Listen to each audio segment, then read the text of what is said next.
So, are we about ready to go, you think? I think so. I think we have an hour and a half here, so I think we can be fairly relaxed. Let me give you a sense of what I would like to do and how I generally work. For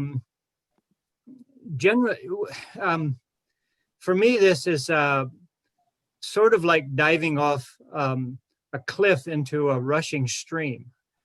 You're not really sure what the shoreline is going to look like or how deep the water is. But when I complained to this with some of my Sidhe colleagues, they said, well, we're not trying to make it hard on you. We're just weaving the energy with you. And we need to know who's there. So it's hard to plan everything prior to being together. So now we are together, and I would like to start by each of us attuning to the land on which that we're occupying right now. Normally when at the Fairy Congress, we have the advantage of being at this lovely retreat area way out in Eastern Washington or by Oregon and by the Mount Hood. And that's an advantage because you share a certain vibratory condition together. But we also still can share our connection to the planet. So what I want to do just for a moment here is to, if you want to just, they always say, get comfortable sitting, well, I was comfortable before, now I have to sit straight. Be comfortable, enjoy yourself. But if you want to close your eyes, imagine in the earth around where you live, somewhere close, that there is an ancient altar to the being of the land which undersees the life that is emerging all around you, the insects, the plants, the microbial life within the soil, the mycelium life, all the right down from the amoebas and tiny little life, virus, all the way up to the angelic realms. But this being is holding this life, and everything on that land. This altar is an altar to the connection with this being. And everything on that land is an expression of this life, including us. We are partaking of the food that this being produces in the local environment. We are breathing the air. We are looking at the trees that are sprouting out of its life. And all of this is an expression of this being. And this being is one of the deeper formative energies, forces, life forms that form the metabolic life of Gaia.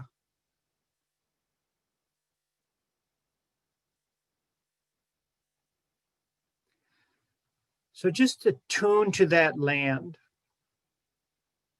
attune to your land, and be present to it as you come back here now and we start to engage with this work. Now, one of the reasons I wanted to start there, well, partly it showed up, this being of my land showed up when Skeeter was doing this attunement to your helper. And I thought, well, that's kind of a nice helper, kind of a massive being.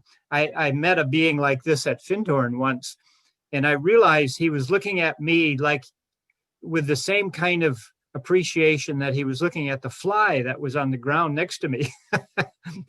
I wasn't particularly special to him. I experienced him as a him. But it was the Moray Firth, basically the whole area of that the Findhorn Foundation sits on. So I guess this being isn't easily impressed. Interestingly, I had trouble communicating with this being and basically saying, who was I? Because the question was, well, who are you? Who are you? That was it kind of came up. And I thought, well, how do I, and I would have these images of myself, and create all these different, trying to communicate in language and in imagery and of who I was to this being. And my experience with this being was exactly what I just described to you. I was aware of a deep old altar in the land that had been long forgotten. And when I attuned to that, this being was an altar to this being. It was the ancient people had held this relationship with the land in a way that we just don't think of. And so I kept trying to make mental images of who I was and what I did and how I got to Scotland. I'm from, at the time, I think I was living in the Northwest, and I'm in Michigan now. And so finally it dawned on me, I wonder if I pricked my finger and let my blood flow into the land, that it would recognize something of the physicality of who I was. And I did that, and it was like, oh, okay, thanks. So I'm not highly recommending this practice, but it was a tiny prick anyway. But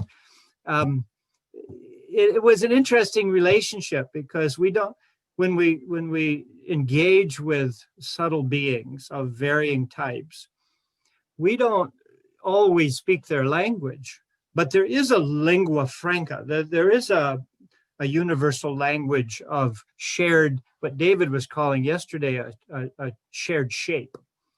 And many of you who have done shamanic work know it's possible to merge with a life form. Like for me, I had a very powerful experience once with a bat. So I always I have lots of props around, as you can probably tell from my background. But so I keep a little image of a bat. And it was really interesting to merge with the life of the bat and experience the echolocation, how that felt, and what the life of this animal was. And it was actually quite shocking, because it was so beautiful and so magnificent. When I stepped out, I could see him with his mate standing in the primeval forest. And the expression of this relationship was, I am a living prayer. And to Gaia, basically, it was a bat. Think of a bat. Now we have all these negative images around coronavirus and things around bats, but this bat for me, is a living prayer to the land. So, and in some ways, that's what we are too. We are a living prayer, a living expression of the sacred in relationship to Gaia. So this is all, by the way, preamble. Once I was talking to my son, who is kind of a wise ass, and I said, well, to make a long story short, and he said, well, it's too late for that, Dad. But anyway, so the question comes up when we have this kind of group and gathering, and we say, well, why are we doing this? Sure, we're here to be inspired, and we're here to share the joy with other people, and we're here to take a break, from a crazy world, and we're here to be affirmed in our sensibilities, which for the most part are not honored in the mainstream world. When I was working as an architect, I usually didn't start with saying to my client, you have a wonderful aura, and the being sitting next to you is really appreciative of you being here. I tried to be a little more gentle about that. So it's nice to be affirmed, and I think it's helpful, it's valuable to affirm each other in our own experiences. because we're all kind of I guess in some ways relearning how to engage with some of these worlds, which to our ancestors would have been natural, would have been just part of what their everyday sensorium was. And, we look at these ancient and indigenous cultures, and even cultures that predate the indigenous people that we know, in going way back. And, it's really difficult to say how they experienced the world. Steiner talks about even in Greek times when someone would talk about the gods and goddesses and some of the nature beings and the nymphs and Pan and other things, that the people that were listening actually could see this in a kind of dreamlike way. So we're in a way trying to reawaken some of our capacities as human beings, which we've overlaid with a kind of, with an evolutionary push toward individualization and toward specificity and intellectual understanding of things. But we've also deadened ourselves to a lot of other things. It's not to say that the intellect needs to be killed, or it's called some kind of monkey mind, or it's some kind of thing that shouldn't be functioning in us. That's not true. For me, what we want to do is integrate some of these other senses with it so that we have a broader view of the world. I've been thinking a lot when Jesus, I'm not going to wax religious here, but Jesus said something really interesting. He said, I come that you may have life and have it more abundantly. And in a way, that's what we're trying to do, I think, with something like a fairy congress. And I certainly, that's true with what Lorian, I see it says Lorian faculty on my thing. That's partly because my Zoom account is that way. My name isn't Lorian faculty. It's Jeremy Berg. Sorry about that. I'm not going to stop and change it. But so in the Lorian work with incarnational spirituality, what we're really trying to do is re-sacralize the world, is to say, this really is a magical place. This really is a world of great beauty, that I am a sacred being expressing my capacities, my creativity, my love, my joy, my gentleness, my focus, my creativity in a sacred domain, which is three-dimensional Earth. Now, it has restrictions, and there's issues with being incarnate in the way we are. But inherently, we inhabit a sacred domain as sacred as any other, as sacred as the domain the Sidhe live in, or the fairy worlds live in, or the angels live in, or the devas live in, or the nature spirits live in, or the land spirits in, or the dragons, or anybody else. Our world is just as sacred. I mean, and if you think about it, it has to be that way. There's no place where God is not. There's no domain where this is somehow, there's a hole in the life of the sacred and the and the wholeness of things. that can't be. So it's just like the same idea of Einstein talks about we are all equidistant, or quantum physics says we are all equidistant from the Big Bang. Nobody is closer to the sacred than we are. And because we've all emerged out of the sacred, we are all an expression of the sacred. So going back to, what are we trying to do with this work? We are trying to, there's individual and personal things around us. We are trying to, but we're also doing what I would call, what I've come to call Gaianeering. Gaianeering, an act of reweaving the worlds together. And you say, well, can we do this? Well, we're some of the ones who have shattered it. So that shows you that we have the capacity to reweave it. And it is our responsibility. And, it's easy to look at humanity and say, look at all the problems we have, and look at all the things we've done to the planet, and look at all the evil that we're rotting. But, if that's a proper use of rotting, but we were invited here. We're not here by mistake. Humanity is a powerful, creative energy, and much larger and much more expressive and beautiful than we experience or give it credit for. We were invited here by Gaia to participate and to offer something that no other cosmic being could offer in quite the same way that we do. That doesn't mean we're the only being that can do that. There are trees and bees and lots of other animals and species that are occupying our domain that we are aware of, but also occupying all these other dimensions around us and with us that are all also offering things to the planetary life.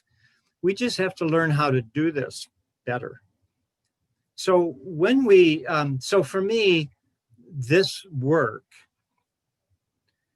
and my work is particularly around the she, and I'll talk about that more, but that doesn't mean that all of a sudden the only subtle being or the only other beings you talk to are the she. You talk to whoever shows up. I was a little bit, I know chagrined is the right word, but my practice, there's lots of people that do a lot of shamanic practices and the rattling, and I enjoy that, and the drumming or meditation. Generally speaking, I have conversations with subtle beings spontaneously. A lot of times at night when I go to the bathroom, and a lot of times when I'm just going for a run.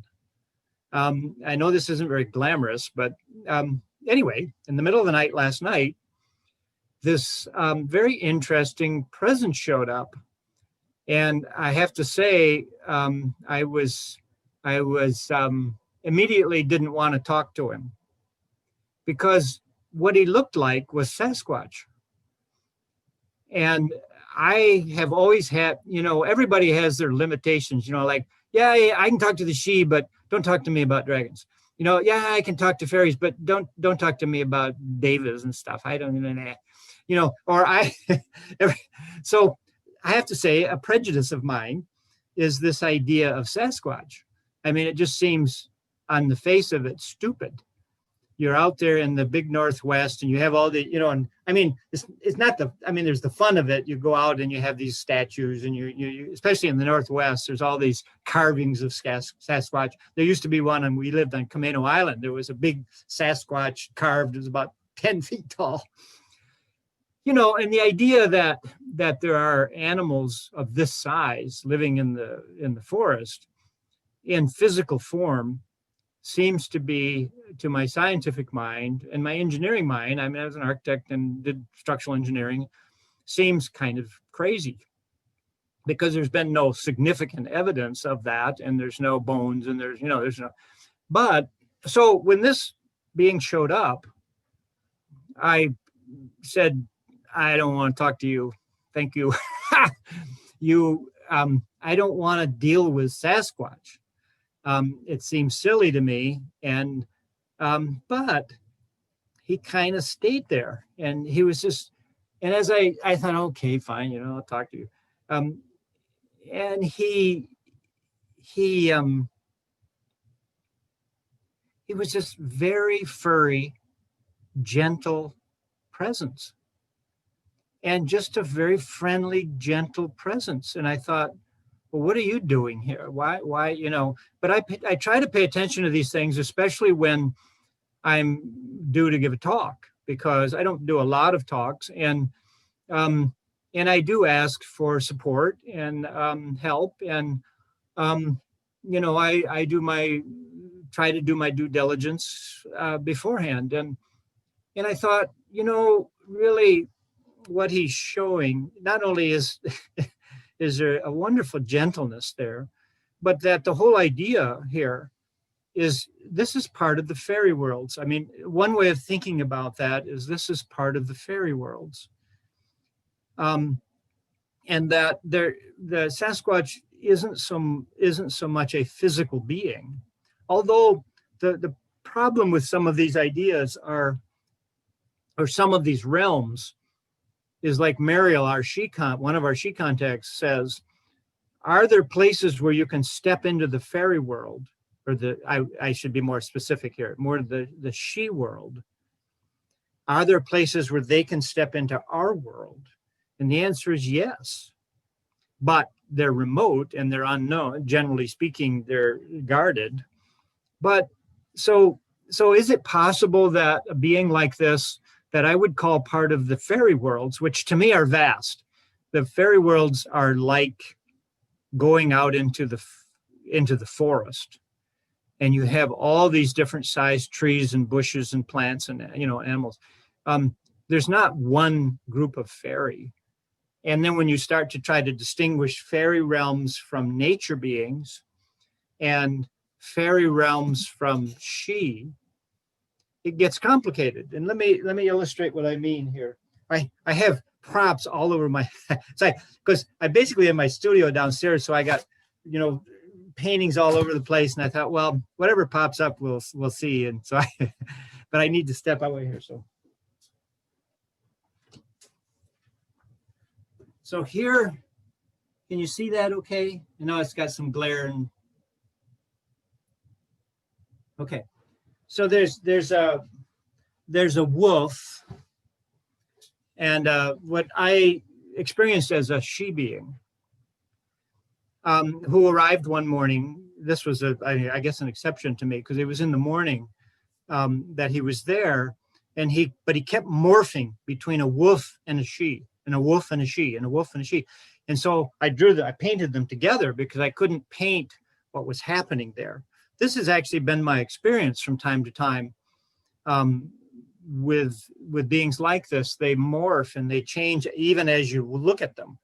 They're not fixed. So when I experience this being, is this a wolf that I'm experiencing? Is it part of the elemental, or the nature kingdom? Or is it a she who is working with wolves? Or are both a way my mind is interpreting this person who was expressing this kind of lonely melancholy for the world? Basically was saying, I feel for the world. I feel for the animals. I feel for the kingdom. And I said, well, what can I do? What can I help with? And he said, well, just, hold me, because there are, we're not the only ones who care about the world, and not the only ones who can be, depressed is the wrong word, because there is this sense of joy with the she, but also there's a sense of melancholy. And that melancholy, I believe, comes from the break with the shattering of the wholeness of humanity, because I don't think this was ever the intent when we incarnated into the world and started to build our bodies. And as David was saying yesterday, David Spangler, he was talking about the many different variations of the way humanity has engaged with the world. And he talked about Groot, or what I was thinking about, the ants, in Tolkien's work, or, that humanity was incarnating into the vegetable kingdom, or to the trees, or more into the animals. And every one of these activities, we have these images of the green man. Well, where do they come from? Every one of these experiments with the human impulse coming in relationship to the Gaian impulse, there's a lot of different ways this is expressing. You can, at one time I made quite a study of the evolutionary history of bipedal humans or bipedal primates, and it goes way back. I mean, it goes probably as far back as 6 million years, where there's a primate kind of bifurcation. And, you start to see things like Australopithecus, what we call Lucy. But those expressions have echoes in the subtle worlds. And they have kind of to me, those are some of the children of Gaia that Mariel talks about. The fairy realms are the children of Gaia. I think she says there are two fairy realms, or two areas of fairy realm. One is this, where there were beings that were overlighted by the human impulse. And there were evolutionary expressions of that, Australopithecus being one, or, you have all these different kind of Homo erectus, Homo habilis, and blah, blah, blah. You have lots of other ways of thinking about this. And I have met some of these beings. Some of them are interested in us. And others of them, in my experience, skitter away. They don't really, they're either afraid of us or just don't see us as useful, engaging. So, the point of all this is that we can re-energize our life and our world and make it more magical, to try to strip away some of the dust, or whatever you want to call it, that overlays our senses and actually overlays the world. It's not just us, it's not just our perceptions, but our perceiving over time has an effect on the world that we're looking at. Just like when you look at a child, if you always give it love and attention and support and encouragement, that child comes to life. But if you ignore it, as the Russians did in their orphanages, and just let them, they would just wither away and die. There's a part of that that's happening with our world, certainly with our built environment that's happening. So we look at our built environment and we say, oh, it's just a human artifact. But it's not a hole in the universe. It's not a hole in the sacred. It's not a hole. I mean, it's built out of the flesh of, to be, spiritual. It's built out of the flesh of God. It's alive.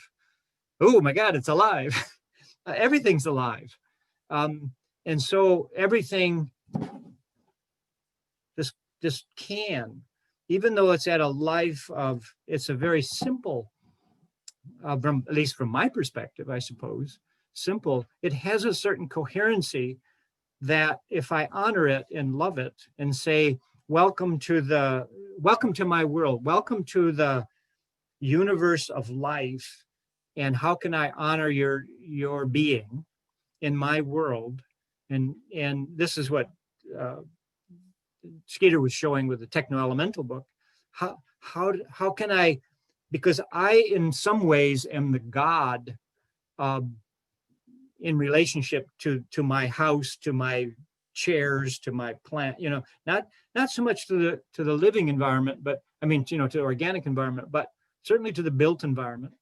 So I'm moving toward this idea of how do we re-energize our experience with the world? How do we find a way to make it magical again? I mean, part of, I think, the reason all of us are interested in the she realms and the fairy realms and some of these other realms is because it opens up a sense of awe and magic that we don't always experience going to the grocery store or watching TV and the news at night. And we're looking for ways to reimagine ourselves as this magical being. And I think this is really important, that in order for our world to move toward the future, we need to reimagine who humanity is, what humanity is. Søren Hauge is a Danish teacher and has been teaching for many, many years. He started out in theosophy and gotten very interested in the she work and stuff. He wrote a book called the Wild Alliance. And in that book, he describes the integration, the human integration of she, some of the fairy energy and the angelic energy merging itself into an evolutionary step. Now, where is this? When does it happen? By the way, here's one of my attempts at trying to capture what that feels like. So we're not just forming a kind of relationship with other beings. We are also trying to find, as Søren calls it, the she within. We are trying to find the fairy within. We're trying to find the angel within. And let that part of ourselves emerge. Let that part of ourselves be part of our living experience.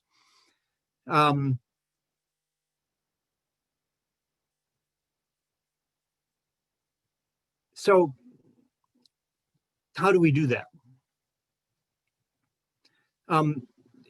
I realize, having been to lots of workshops over the course of my life, years and years and years and years, as I'm sure all of us, many of us have, it's really hard to recall what somebody says, but I do recall over the years experiences that I've had with either shamanic journeys or with some kind of spontaneous thing that happened at the end of workshops. And I would encourage everybody, by the way, you do these, you have these attunements and you do something and then you think, oh, nothing happened. And then 2 days later, you have a dream. Something did happen. Sometimes things aren't immediate, but it is a practice to pay attention to things when they show up. And even though your initial reaction, like mine last night, was, I don't want to talk to you, you can then kind of revisit that. You can say, gosh, I mean, he was kind enough to stay around and not just be offended. But, you can then feel into that energy and sit with it and let it marinate and let it unfold. I know David talks about experiences he's had that are years in the unfolding, because you get a little piece of it and you understand a little bit more, and then you get a little bit more, and then a little bit more, and you revisit and you refine it again. But anyway, so where I'm heading with this, with our workshop today, is what I want to do is I want to revisit the magical hallows. So you say, well, what are the magical hallows? How many people, just raise your hand, have heard of hallow, the idea of HALLOW? Okay. Traditionally, another way of thinking about them is talisman. And in the literature, of course, you have this idea of, here's my painting of it, Excalibur. The magical sword is one of the hallows of Britain. The stone of Tara that we went and visited when Mahala and when we were in Ireland, although it's not the original, it's on this hill and there's this stone, and it's considered one of the magical hallows. And traditionally, I think everybody probably is aware of this. They're magical items. The Holy Grail is. Let me see if I have it. So this idea of a Holy Grail, of a life-giving bowl or a life-giving chalice that has magical power, healing power. I want to I want to do a stone circle attunement together, using the card deck of the Sidhe to some degree. And I'll walk us through that and go into the how, imaginally and structurally. And I want to have us experience the hallow for ourselves. So let me just read what Mariel, so last Fairy Congress I attended, there was a young woman who gave a talk on, she was talking about the four cities of the Sidhe, the traditional, I think it's Phineas, Gorius, Phileas, and Murius, the four cities from southeast, north, and west. And each one is associated with, traditionally, I'm going to read this. Phineas was with the sword of light. Gorius to the east, that Phineas to the south, the sword of light. Gorius to the east was the spear. Phileas to the north, the stone. And Murius to the west, the cauldron. And there are all these images of cauldrons. And another image I just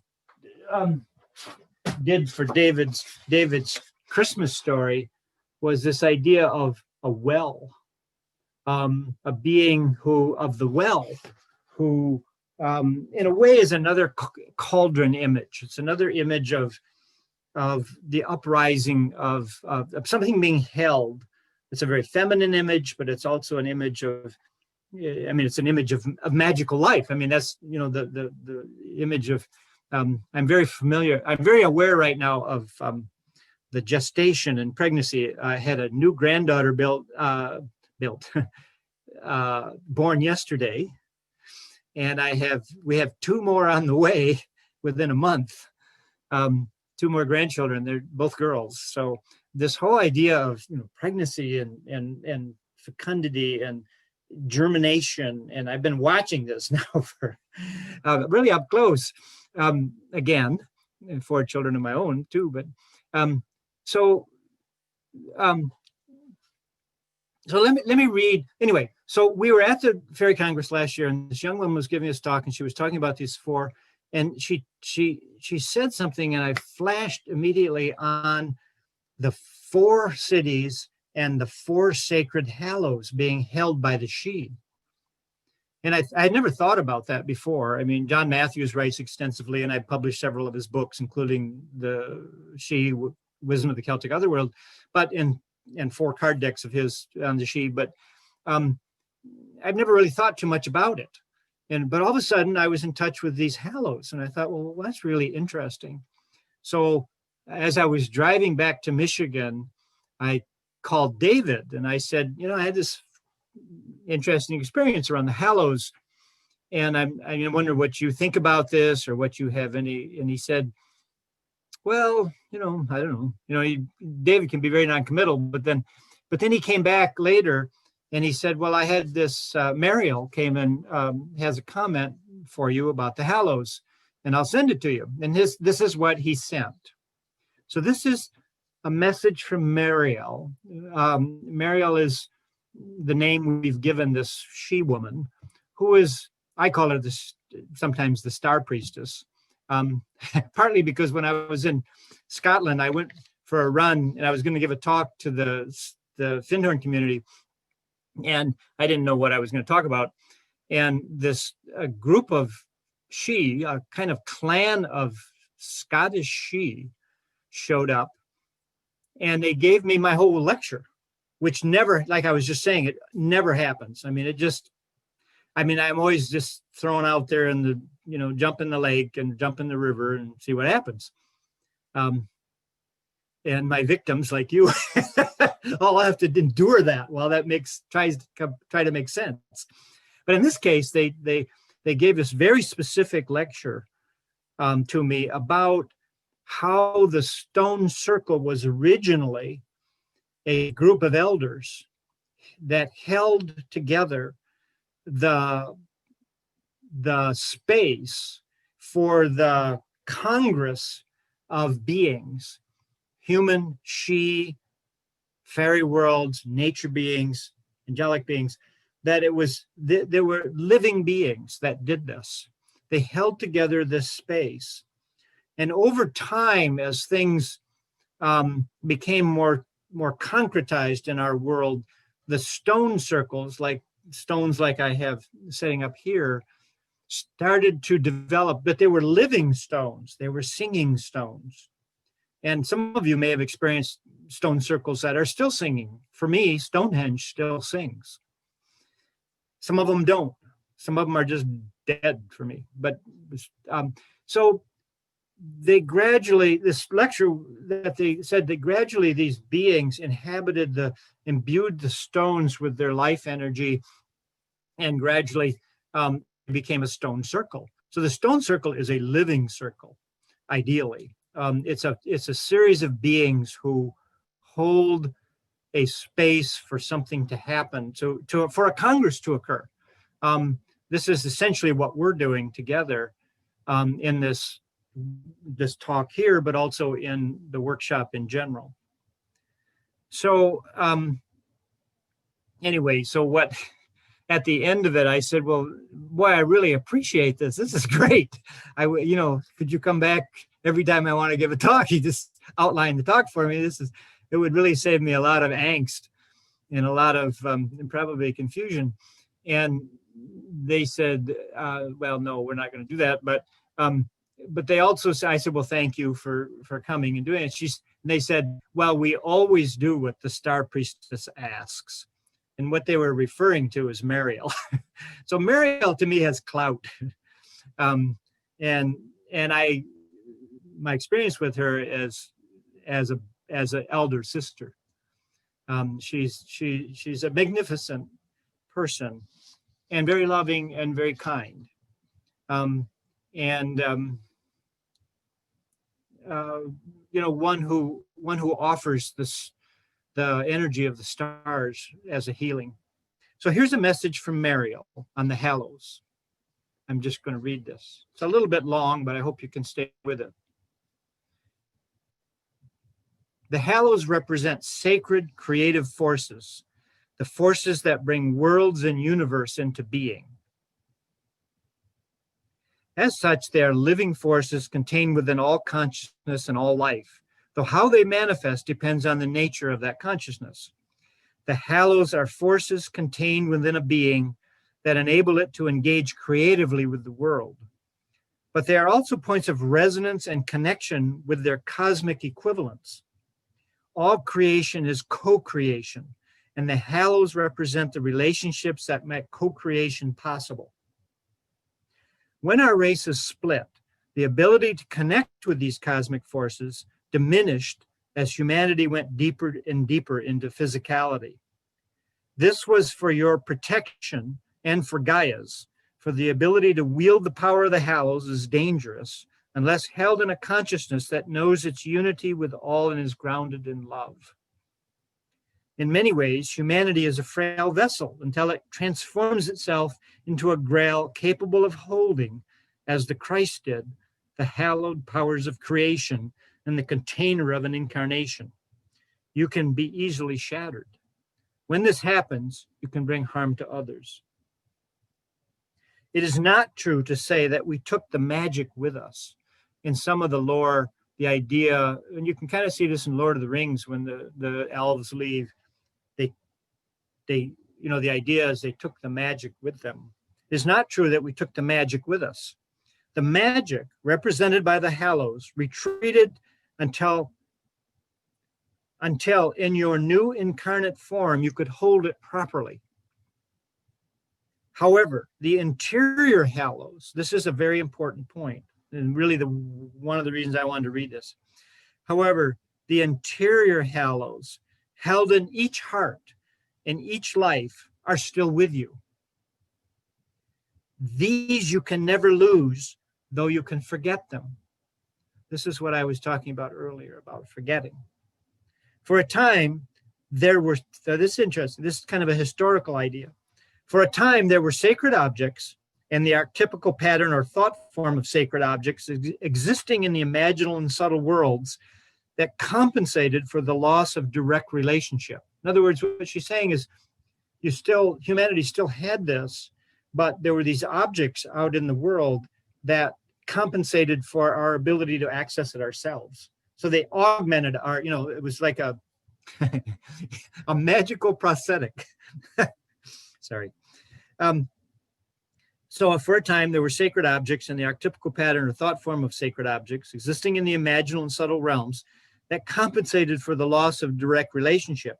That is, humans could safely touch an aspect of the hallows through the hallowed object. An artifact that became the hallow, be it a cup, sword, spear, or something else. These objects, unique to different cultures and humanity, held for a time the magic and, like standing stones themselves, were point of resonance and connection with the cosmic forces. However, in time, even this contact was withdrawn, leaving you only with legends of sacred and magical artifacts, such as the standing stones. Just as the standing stones no longer sing as they once did.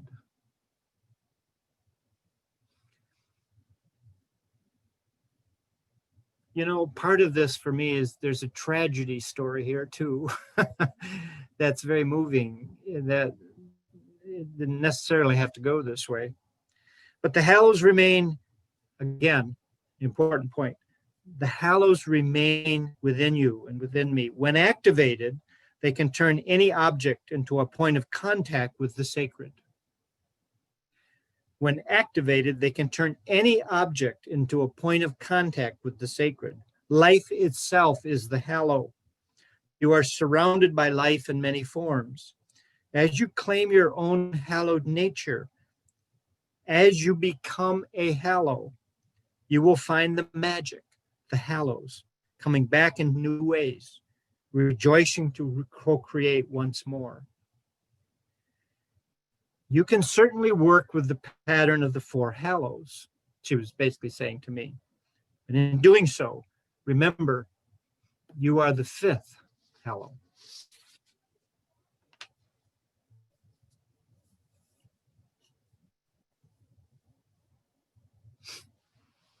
So what I want to do now is I want to lead you on a short journey to, well, I won't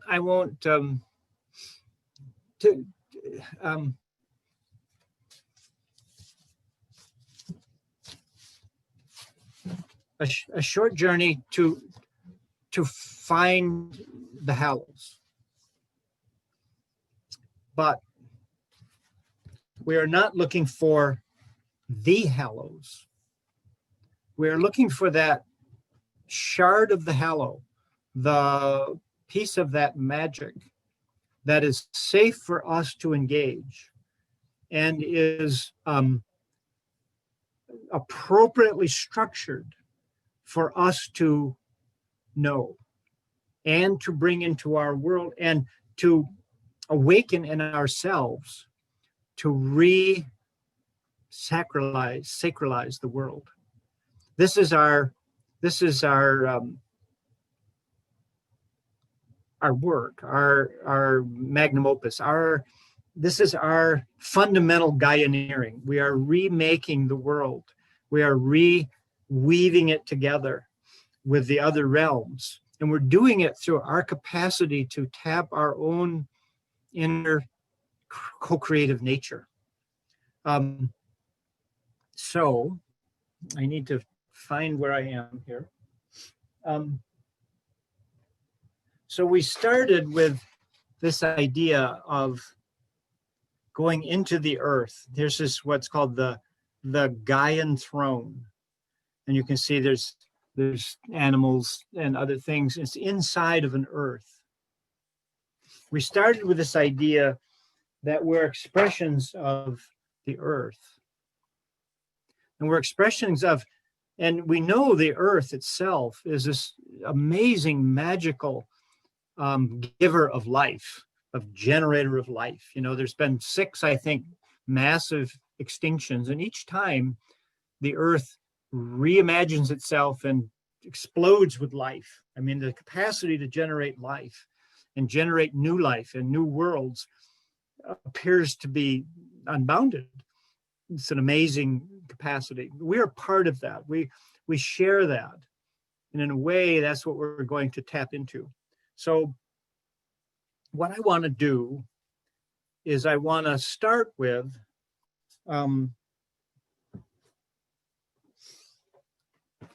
now, by the way, I do have a PowerPoint that's sort of sitting in the sideline that Lindsay and I have arranged and I could go to. But I thought it might be fun just because I was here, and normally I wouldn't have this capacity, but to use the original drawings, because this original drawing of the how, sorry for the reflection, you can see it's a stone portal into the Hollow Hills. That was directly inspired by a she who came into my office one day and said, we would like you to use this image to contact us. And I first hired other artists to paint it, and I couldn't get it the way I wanted. And finally, I sat down with my wife's, I had never painted before, and my wife's watercolors, and said, do you have any watercolors? I just want to get it down on paper so I can give it to another artist to describe what I saw. And I painted it, and then I looked at it, I thought, you know, that's not half bad. I think I just use that, save myself the money of hiring the artist. So that was the original painting of the how, and this how and the interesting thing is, when I saw that, I had never been to Europe, and I didn't know they existed in real life.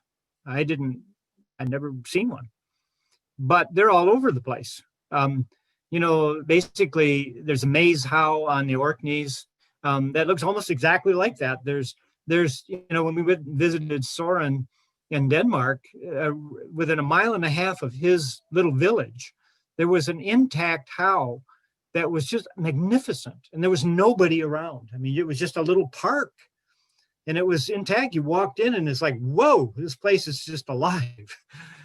So these hollow hills, these stone chambers inside the hill, and there are lots of them around. I mean, that's what Newgrange basically is too, along with lots of other ones. And a lot of them are just buried under a mound of stones that you can't even get at them. But if you dig into the thing, inside there is a chamber. You can't, there's no access to them. So it's just kind of a fascinating thing.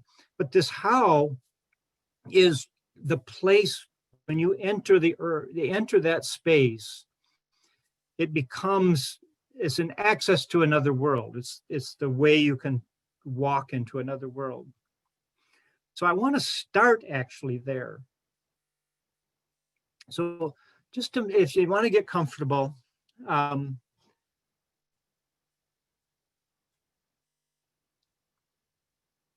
so just imagine for a moment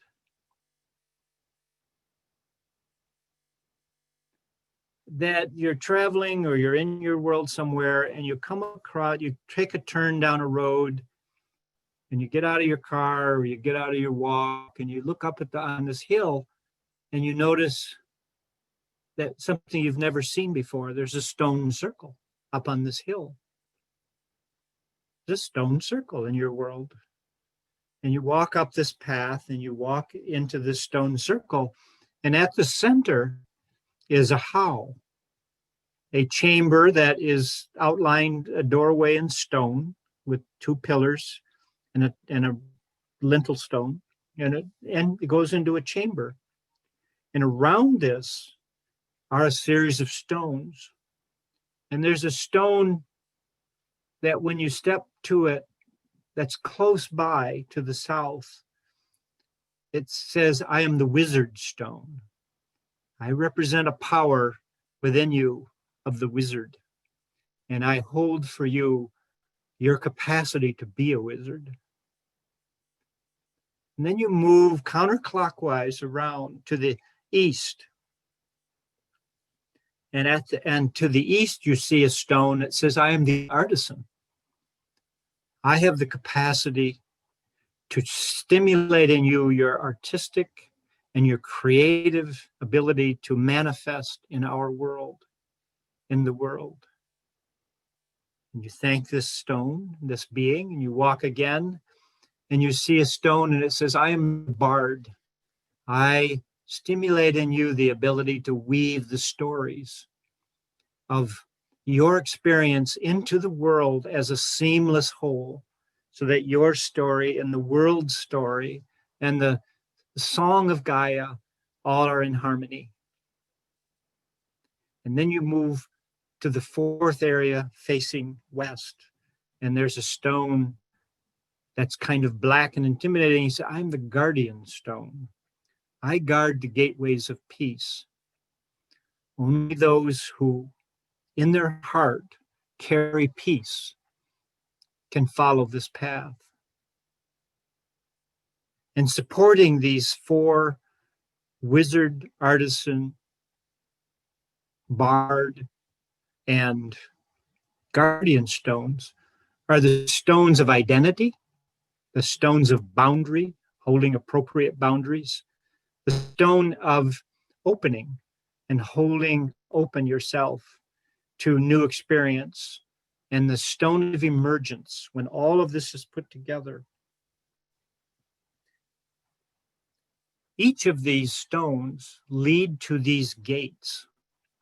And now I want you to open your eyes so you can see the gates as I put them up.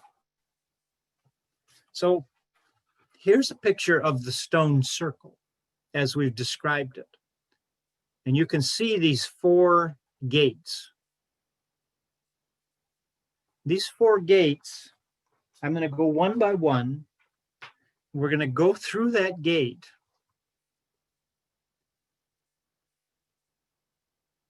And see the hollow that's hidden in that through that gate. And we'll see what happens in there. So the first gateway is the gateway of earth. And it looks like it's the same on one side as the other. Now I want you to just close your eyes.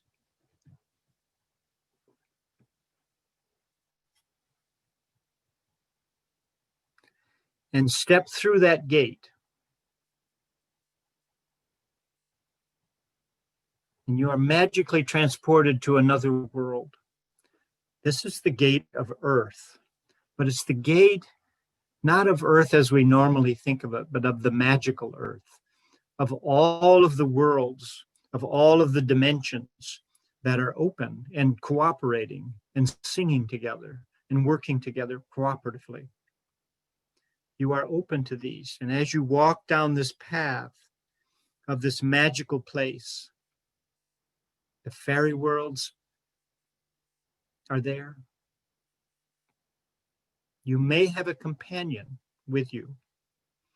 That companion is with you for your protection and for your support, to guide you in this landscape. However you picture this, you come down this path, and at the end of this path is a stone altar. And on that altar rests an object.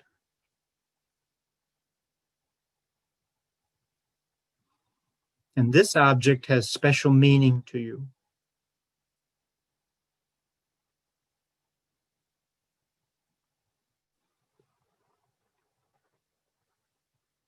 Your companion reaches over and says, would you like to take this with you? Are you ready to take this object home and honor it?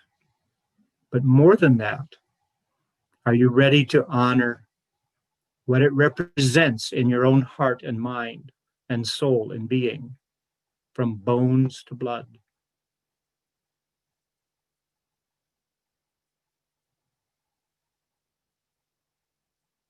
Your answer is yours alone. You need not say yes. You may come back at another time and re-examine this. That's your choice. Whatever you do, whatever this object is,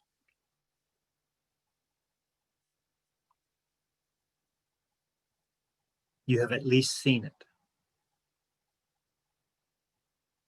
So whatever you have done with this object, you turn now and walk back down the path and back into the doorway, the gateway of earth, and step back into our space together.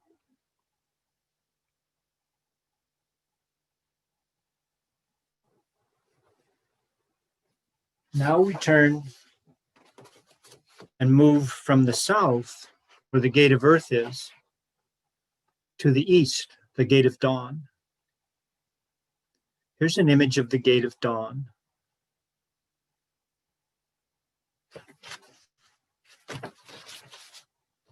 These are the images that the Sidhe gave us to work with this world. So imagining this gate of dawn, however you imagine it, you step through it. And this place is the place of new beginnings. This is the place out of which creativity flows, out of the cradle endlessly rocking. This is the star birth. And again, you look over and there's a fresh morning happening and the birds are chirping and this world is alive. Everything is alive. And you walk down a path and once again, you see in front of you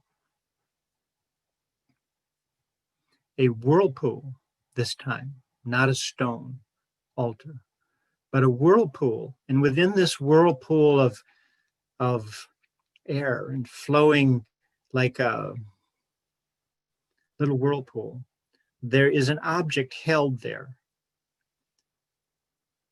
That object seems especially interesting to you. It has something to say to you about new beginnings. What could that object be? You realize your companion has come with you again, dressed in a different way. And he offers again, would you like to reach into the whirlpool and hold this object which is suspended therein and let it resonate with your heart and mind and blood and bone and be part of you. Do you want this to awaken within you the capacity for new beginnings? And whatever else that hell represents.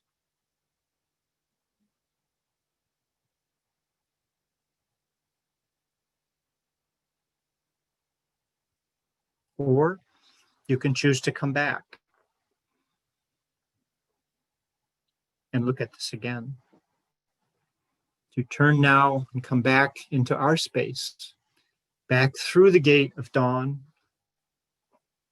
holding what you've gained and your own experience. And now we turn to the gate of stars, which is the access from the gate of earth. We went through the gate of earth, and here is the gate of stars. And again, the landscape looks similar on the other side, but as we approach the gate, we again see our companion who says, welcome. Let us step into the gate of stars. And as we step in, we are now in space, deep space. The earth is just a pale blue dot. There are stars everywhere. We are part of the star universe and we are safe and we are breathing fine. It's not cold. It's actually warm and comfortable, floating here in space. Stars all around, stars infinitely past. And we fix our mind on a certain star, our sight on a certain star, and it grows larger and larger and larger and precipitates into a being standing in front of us, holding an object in an open hand.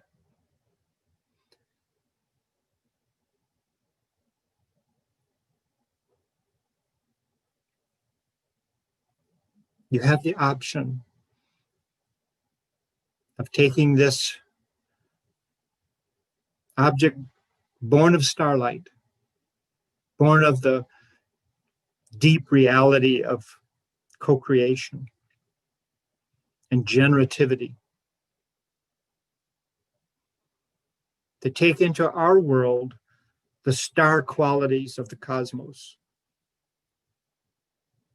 where all things are possible. You're giving the option. There's no negativity with saying no, but there's the potential for this object to enliven a part of you that has gone dormant. What does it look like? What does it feel like?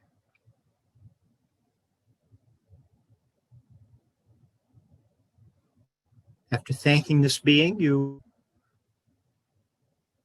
take what you can from there, turn around and walk back through the gate of stars, back into our space together.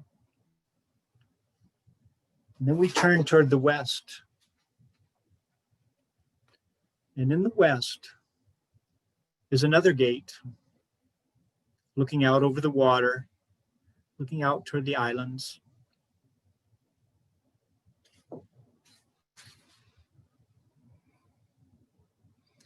And we move toward that gate,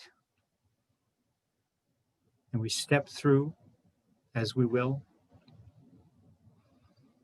And as we step through, we have a long path leading down to the ocean. And the breezes are blowing, and everything is alive and beautiful and bright. And there's a setting sun. This is the gateway of harvest, as well as the gateway of water. What have we harvested from our life so far? What can we offer to the world that we've gained as a gift? And as we walk down, we see this well. It's a bubbling well along the path. And there are beings, but especially a loving female presence who offers you a drink from the well. She holds a cup and she offers you to have a drink.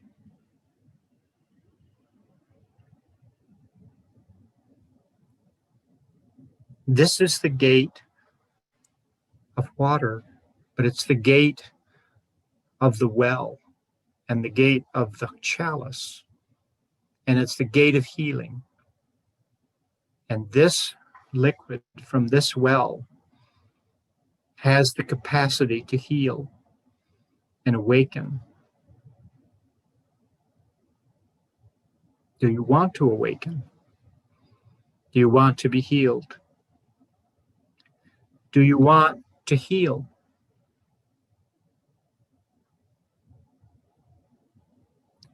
Your choice.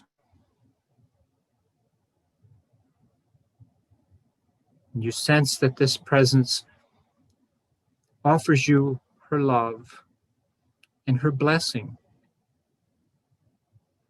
and in some ways embodies all of the gates. The star, the sun, our local star of beginnings, and the earth itself, which is at the heart of our earth, is a star. is a creative, generative star. And she offers you her blessing to drink deeply from this well and to return when you wish, to be rejuvenated, to be reborn, to open a part of yourself that has long remained quiet and wanting to express, to find safe ways to be in the world, to find safe ways to create in the world, to find safe ways to bring your gifts to our world so that all may have life and have it more abundantly. You become the blessing. You step back out of this gate with the blessing of the four hallows that are specific to you. But there is one more gate, and that is the gate of the how, which we have not entered. Oops. That is not the gate of the how. That is the gate of the how. Holding these four hallows, or the memory of seeing the four hallows with you, to collectively, together, we step into the hollow hill, the how. And as we step in, we are aware that not only is our group there, but there is a conclave, a gathering of she. And there are gates leading everywhere. There are gates above, there are gates below, there are gates down paths. We never know we're there. The hollow hill is indeed a world in and of itself. It has a stone circle. We are in a new expanded kind of reality. And at the center of the stone circle that we discover in this world is a well, being a receptacle of a flow of starlight from below and from above. And this flow of starlight, we know as we watch it and look at it, that it represents us. It is us. It is me. It is you. It is the soul quality descending into the earth and the earth rising to meet. And where these stars meet, there's an emergence of a new person. You, me, us. And you're invited to step into this well and bathe as you wish. To be immersed in this light of the starlight flowing from the deepest portions of your soul. From the starlight flowing from the deepest portions of your body and of the earth. And you are the emergent point for the amalgam of this light.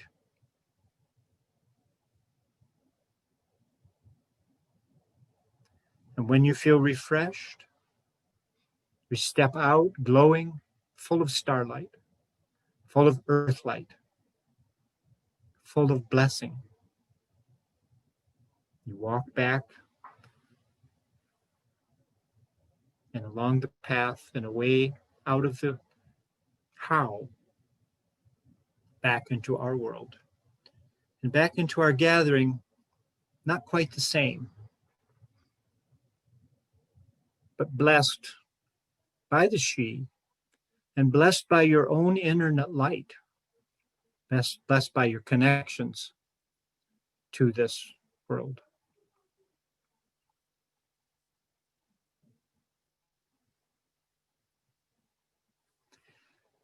All right. Welcome back. I realize it's not always easy to come back. I saw several people write, well, I didn't want to come back. But in some ways, that's what our job is, to come back and bring this light into our world. It's not to stay in these realms and absorb, but to go there and absorb what we can and bring it back into our world and share it, which is what I would like to do now. I realize it is a good practice, as I see Lucinda doing, writing down her experience. In a way, it grounds it in, it gives it a kind of mass that doesn't have. It's easy to let some of these subtle experiences escape. Also, I would suggest you just be open. You've done work, so if you're tired, that's fine, and take a little break afterwards. But do what you need to do to integrate this into your own life. And Lindsay, I'd be happy to open the floor up for comments. It's always interesting, and I think helps bring a subtle experience into our world by just talking about it. So if we could get Lindsay to open her eyes, we could. I'm here. Hi, Lindsay. Hi. I'm thinking, yeah, it would be nice if, I don't know, people could raise their hands or just unmute yourself. I think you have the ability. Let me see. Yes, it says. So, Lindsay, if you just call on people, I'd be happy to talk and have that conversation. Yeah. I'd be interested in hearing what people's experiences are, and also, if there's anything that's a question, there might be somebody in this august group of gathering that could answer it. Yeah, there has been definitely some interesting chat. We have some people very well connected to the she here today. People who are, have she partners.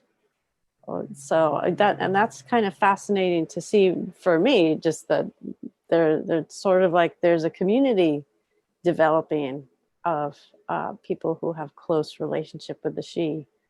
And I'm trying to see. Oops. Oh, Brendan has spotlighted me. So does anybody have any questions? You go ahead and unmute, raise your hand, let us know. Or any comments? Comments are welcome too. I'd love to. There we go. Thank you very much. This is all, in some ways, the world of the she and is relatively new to me. But I feel like I've been playing in the territory through the myth of the Holy Grail, and the myth of Parsifal especially has been really meaningful to me. The one that Wolfram von Eschenbach wrote. So the images that that came to me were Grail-like images. And the first gateway, the gate of the earth, there was a chalice sitting on the altar, and I hesitated to pick it up, and I didn't. But I sort of felt like, this is like the journey of Parsifal. He's not ready to ask the healing question yet. But then there was on the gate of dawn, there was the hazel wand that came to me. Interesting. Yeah, because that's the other image of the spear, is the wand. Well, it was interesting because initially it looked like a sword, and then I felt uncomfortable with it, and it transformed into a wand. And then in the deep space one, there was a crystal chalice that was offered to me. Take that one? I did, yes. It felt more comfortable. And then in the gate of harvest and water, I did drink from that because I am doing my best. I am in this process of letting go of things that are limiting trying to step into a bigger self, more true self. So I guess I don't know whether I have a question or not, but except that, you know, how does the legend of the Holy Grail, how is that, are there correlations? Is it, you know? You know, I think so. You know, when I first did this card deck, David and I did this card deck, we were told you have 33 cards. And we did those 33 cards and published them.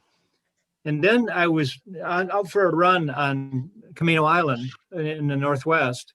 And this group of she, normally my experience is there will be a she, but they'll be representing a group. So I don't tend to even name them because they're really kind of a group. And anyway, it was the group that showed up. I was on this island. I was looking out toward Whidbey, which has this kind of resonance with, you know, Avalon.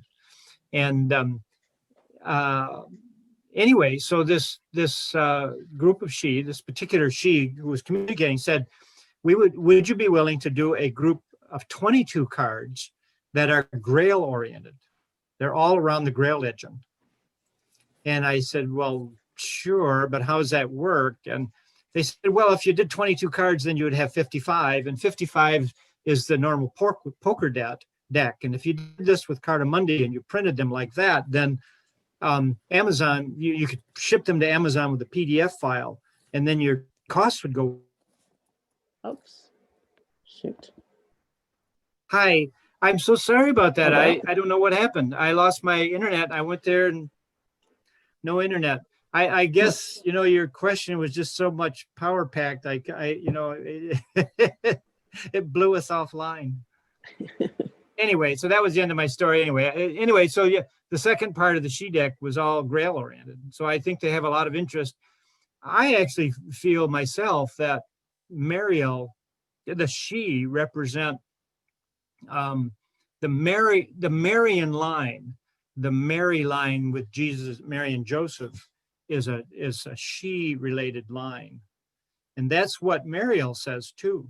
I don't, you know, the whole idea of the Grail legends and things come out of, you know, the Christian legends, and the Christian legends are actually interwoven with the she, in my opinion, and the Grail legends are too. John Matthews, who has written extensively, he's written about 100 books on the Grail, he and his wife. And he also works with the she, you know, well, he was the author in my book that I published, Wisdom of the Celtic Otherworld, she. And it would be interesting to see what he would say, but he was aware of the second group of 22 cards and the Grail legends. Anyway, enough said, but anybody else have? Yeah, Blythe has her hand up. Hello, everyone. Hey. Can you hear me all right? Yes. Okay. I'm one of the people who has a she partner. So he was my guide on these journeys, as he is for many of the journeys that I take. And I saw a lot of star imagery, which kind of doesn't surprise me at this point. The first object that I picked up was actually a conch shell, which relates to my deity Krishna. And then after that, it was a small piece of a floating star that was hanging in the vortex. And then an Om stone that is I actually have around my neck with a particular word on it that has specific meaning to me. And then the next part with the Grail was a fairy, not a she, but a water fairy who I'm familiar with, who I've worked with several times before. She is a lady of the lake, so that ties in very nicely with the Grail. And I say a lady of the lake because I think that there are a few. But she had some words for me. And I think at this point in my journey, I've worked with the cards, with these cards that have the same images that we were working with for, I guess, about 2 years now. And they've been a lot of fun. I've really loved them.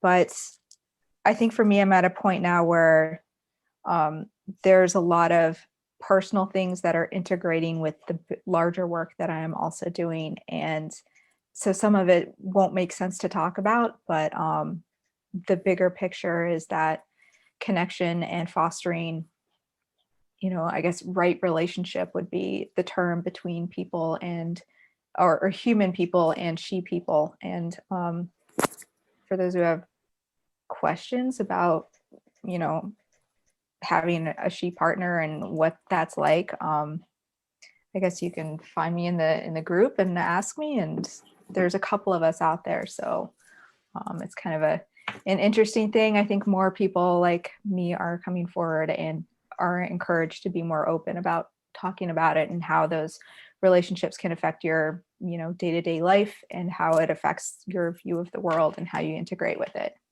So I guess that's all I have to say. Thank you. And I see Swan Treasure has her hand up. There you go, Swan. Yeah. Hey. Hi. Well, you always look so relaxed. It's because of all of you. It is wonderful to go on these journeys. Amazing. Thank you. Yeah. So I like to share this this last part of the journey when we came into the place where all the she were there, and you said there was this well in the middle of the circle. And actually, when I stepped into the well, basically I was sucked into space. I was sucked completely into open space. There were stars, and I didn't know how to come back. I know that I should come back, but I didn't know how. But then the she started to sing, and they sang me back. They sang me back, and so finally I found a way back to the group, and then you disappeared. So they sucked me away too, you know. No, it's really, it was like a message for me, because then what happened when you were not online? We were all saying, where is he? What can we do? Can you call his wife? Can you do something? And in that way, somehow it gave me the same feeling of we are all together, we are all one, we are all embodying this energy, and we're all, you know, looking out for each other. And in that moment was like the she energy was with all of us in this reality, if it makes sense. Yeah, thank you. You know, let me say something about this well for a second.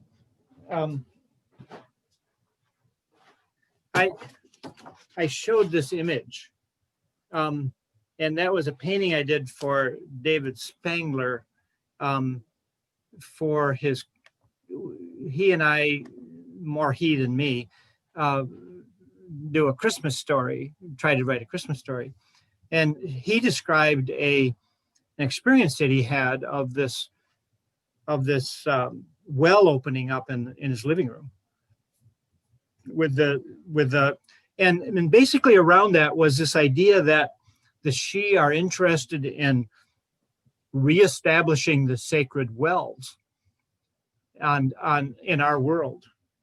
And I think it's related. So when we started doing this attunement, I wasn't actually expecting to deal with the wells. I mean, when we went, you know, off to the west and actually at the end going into the how, the thing about it for me is I don't know what I'm going to experience. I don't know what I'm going to see when I go in there. So I just describe what I see. So the predominance of the well was interesting to me, and this well of stars, because I think it's part of what's happening on the she side. My understanding is they are trying to reestablish these sacred wells, which I think are related to the hallows. And they represent something. And I know there's lots of drama and trauma around the wells historically. So to bring them back is a work. So anyway, it's interesting that you had that experience. Thank you.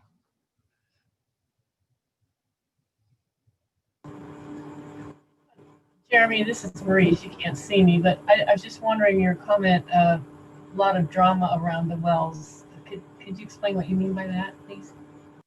Well, I don't actually know that much about it. I've just heard people say that they have had, I think, Lucinda, would you like to speak to this? I think you might have more information about this and more awareness than I do. Can you unmute Lucinda?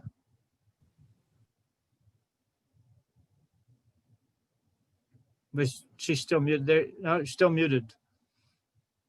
Still muted. There Okay, you go. Now she's muted again. I try to unmute her at the same time that she tries to unmute herself, that sometimes. You unmute her, Lindsay? There we go. now can you hear me? Yes. Okay. Well, Jeremy, I don't know.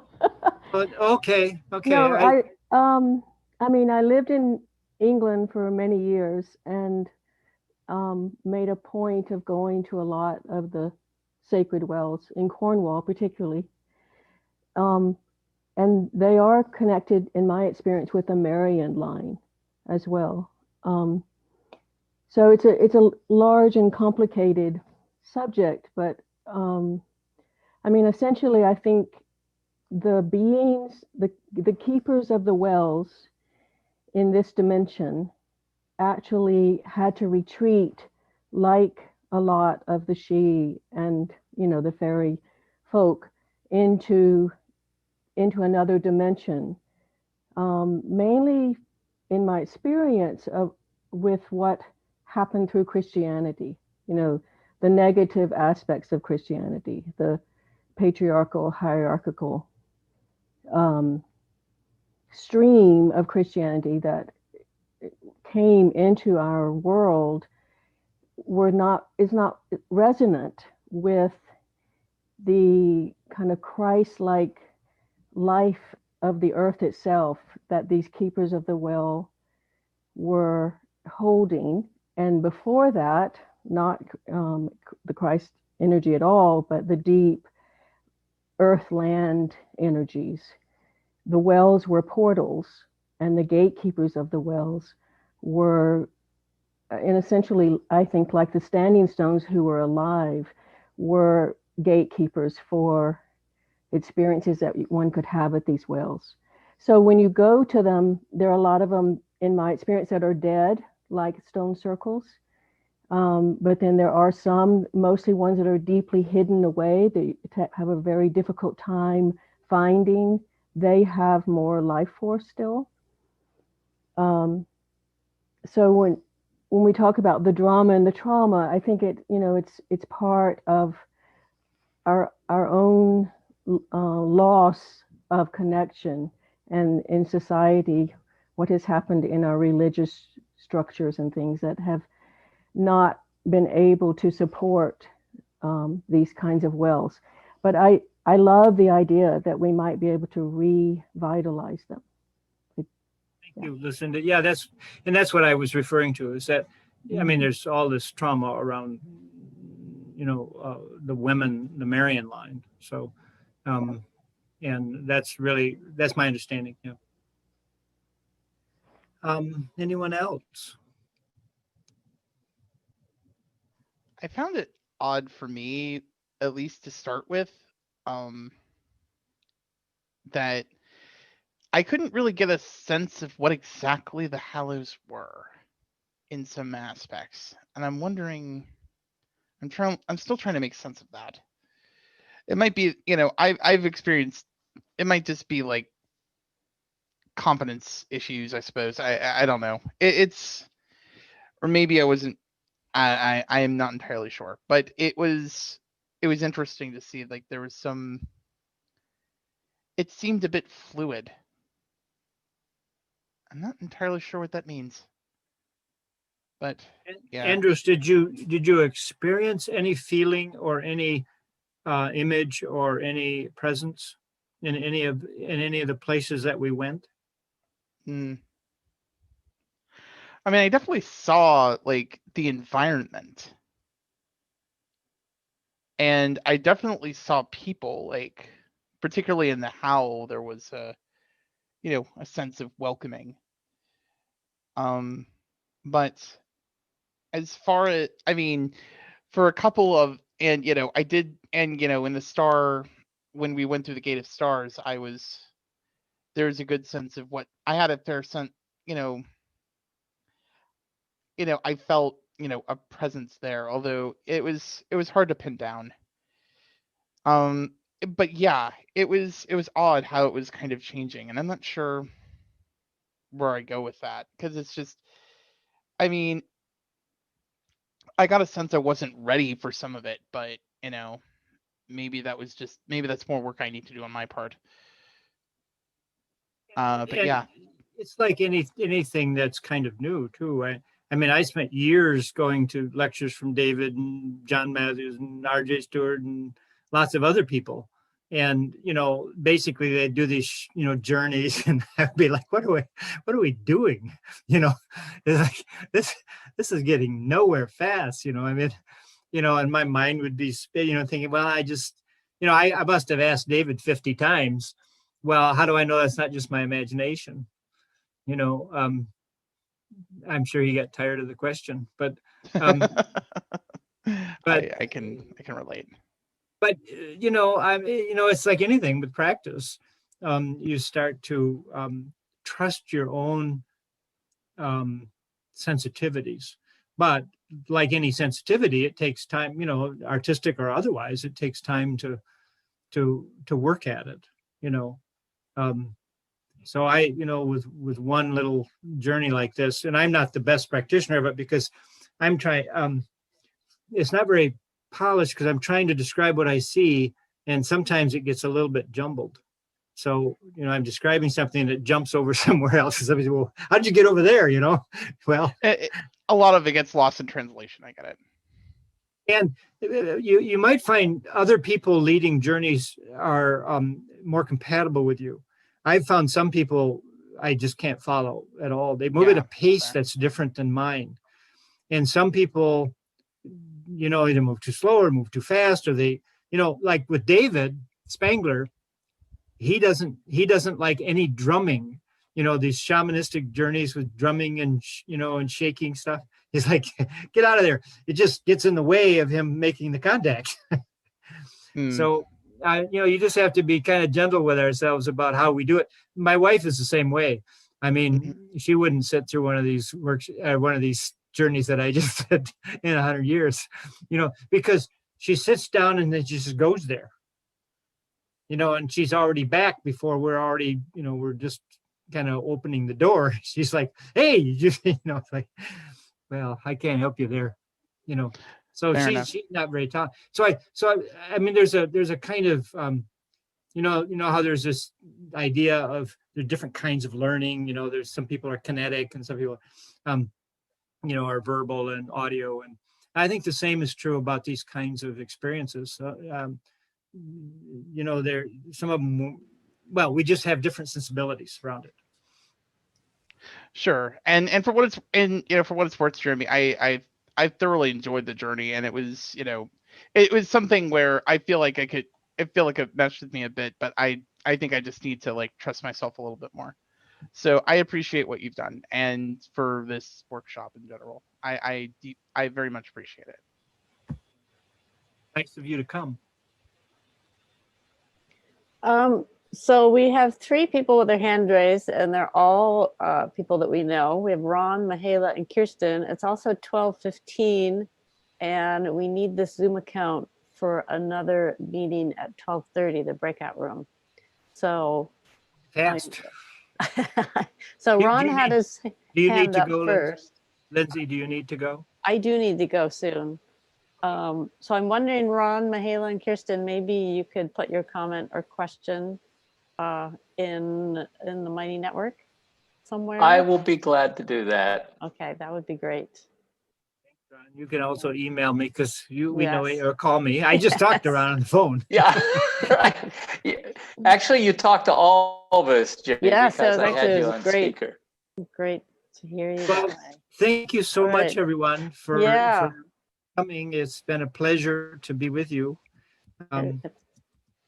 Much It's great appreciated. having you. Yes. Thank you so Blessings. much. Thank you. Yeah. Say goodbye. Thank Bye. you. Bye-bye. Thank you All right. so much.